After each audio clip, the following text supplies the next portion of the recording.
Era digital adalah zaman di mana teknologi digital, terutama internet dan teknologi informasi, menjadi bagian integral dari kehidupan sehari-hari. Era ini ditandai dengan kemudahan dan kecepatan akses informasi, serta perubahan signifikan dalam berbagai aspek kehidupan. Itulah era digital, di mana semua hal penting tentang lo, gue, dan kita semua mulai dari KTP, BPJS, pajak, sampai riwayat kesehatan tersimpan dalam satu sistem raksasa, satu pusat data milik negara yang katanya jadi benteng utama kedaulatan digital Indonesia. Sistem ini disebut Pusat Data Nasional Sementara atau PDNS, proyek prestisius pemerintah. Hasil kerjasama lintas kementerian dengan anggaran mendekati 1 triliun rupiah. Tapi lo tahu apa yang terjadi? Benteng data ini lumpuh total setelah diserang hacker. Sistemnya menjadi offline, layanan publik kacau, dan yang paling gila, data kita semua, warga negara Indonesia, bisa jadi udah dipegang oleh orang asing. Dan yang lebih miris lagi, bukan cuma serangan dari luar, tapi ada juga pengkhianatan dari dalam, korupsi, suap, dan manipulasi kontrak. Semua itu bikin proyek raksasa ini berubah menjadi kuburan data digital. Inilah kisah tentang bagaimana kita gagal menjaga masa depan digital bangsa karena terlalu percaya pada orang yang salah. Halo sobat pendengar setia, welcome to my channel. Lo semua lagi nyasar ke tempat yang pas banget nih, karena di sini kita bakal ngasih lo info update paling fresh, paling hype, serta pastinya nggak ngebosenin. Sekarang ini lagi rame berita, negara gagal, data dicuri hacker, uangnya dicuri koruptor.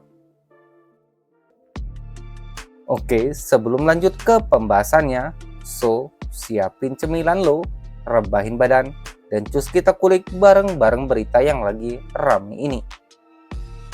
Stay chill, stay update, and let's go.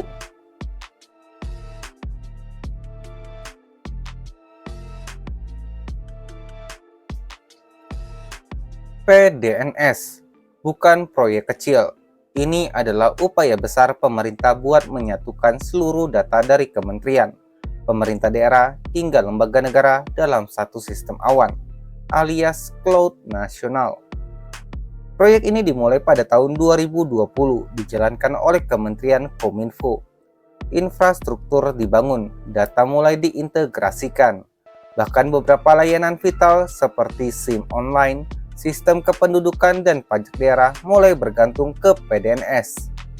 Tapi semua ambisi itu ancur-ancuran waktu dua ransomware menyerang sistem ini di tahun 2024. Server PDNS yang berada di Surabaya yang jadi tulang punggung data pemerintah tiba-tiba lumpuh. Efeknya, layanan publik di berbagai daerah mati total. Proses administrasi di kelurahan, kecamatan, bahkan sampai perizinan bisnis berhenti. Bahkan Kemenkominfo sendiri nggak bisa akses datanya sendiri. Yang bikin tambah parah, ternyata nggak ada backup, nggak ada sistem cadangan aktif yang bisa langsung digunakan. Semua data digital kita digantung tanpa jaminan. Dan netizen pun bertanya, ini pusat data nasional atau warnet kampung? Padahal saat itu rakyat baru sadar kalau mereka udah dikorbankan. Data pribadi kita dipertaruhkan, cuma karena pemerintah nggak serius bangun sistem yang aman dan transparan. Dan ternyata kekacauan ini bukan semata-mata karena hacker. Ada alasan yang lebih gelap di balik keroposnya PDNS, yaitu korupsi.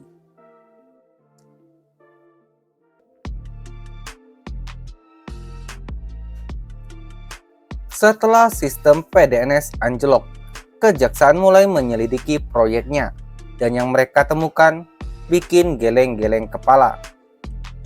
5 orang resmi jadi tersangka, di antaranya Samuel Abrijani Pangerapan, ex-dirjen Aptika Kominfo, Bambang Dwi Anggono, mantan direktur layanan informatika pemerintah, Nova Zanda, pejabat pembuat komitmen proyek PDNS.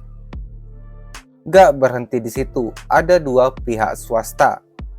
Alfi Asman dari PT Lintasarta, Pini Panggar dari PT Dokotel Teknologi. Modusnya, proyek PDNS sengaja dikondisikan biar PT Lintasarta menang tender, padahal mereka nggak ngerjain semua sendiri, malah ngasih subkontrak ke pihak lain yang kualitasnya tidak jelas. Dari hasil penyelidikan ditemukan suap senilai 11 miliar rupiah. Rumah, mobil, dan emas batangan disita dari pejabat aktif. Bukti rekening dan transaksi mencurigakan buat melicinkan proyek. Semua ini terjadi di proyek data strategis negara. Ini bukan cuma soal duit, ini soal pengkhianatan terhadap kepercayaan publik.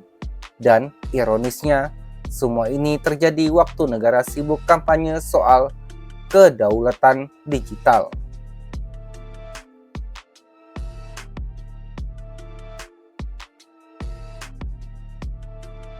Kasus PDNS ini seharusnya jadi alarm keras buat kita semua. Negara ini udah terlalu banyak main jargon. Revolusi digital, kedaulatan data, industri 4.0.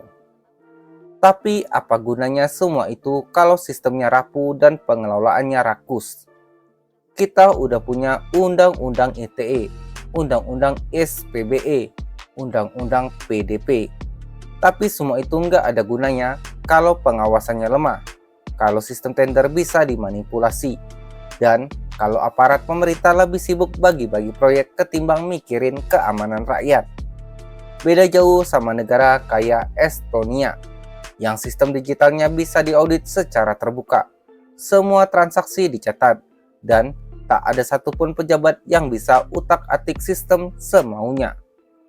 Sementara di sini, sistem pusat data bisa ambruk, tapi pejabatnya malah sibuk menyembunyikan asetnya sendiri. Yang lebih gawat, proyek PDNS yang permanen masih akan dibangun. Tapi kalau sistem pengawasan dan integritasnya tetap kayak sekarang, kita cuma bakal ngulang bencana yang sama dengan skala yang jauh lebih besar. Kedaulatan digital bukan soal server lokal, tapi soal siapa yang kita percaya untuk jaga sistemnya. Dan saat yang dipercaya itu ternyata korup, maka kita bukan sedang menuju masa depan digital, tapi sedang mempersiapkan kiamat data. Kalau lo pikir sistem data negara aman cuma karena namanya nasional, lebih baik lo pikir ulang. Karena ternyata hacker dari luar bisa bikin lumpuh, tapi yang bikin hancur total justru orang dari dalam sendiri.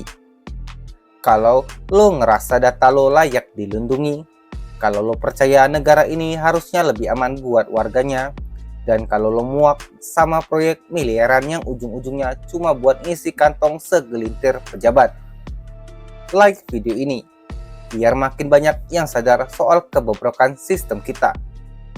Komen di bawah menurut lo siapa yang harus paling bertanggung jawab atas kekacauan ini. Subscribe buat dapat konten kritis lain soal digital, politik, dan masa depan bangsa dengan gaya yang nggak ngebosenin. Dan jangan lupa share ke teman lo yang masih mikir pusat data itu aman-aman aja, biar melek sebelum semua data mereka ikut lenyap. Oke deh guys, segitu dulu update berita buat lo semua. Tetap jaga kesehatan serta tetap kritis sama info yang beredar. Terima kasih.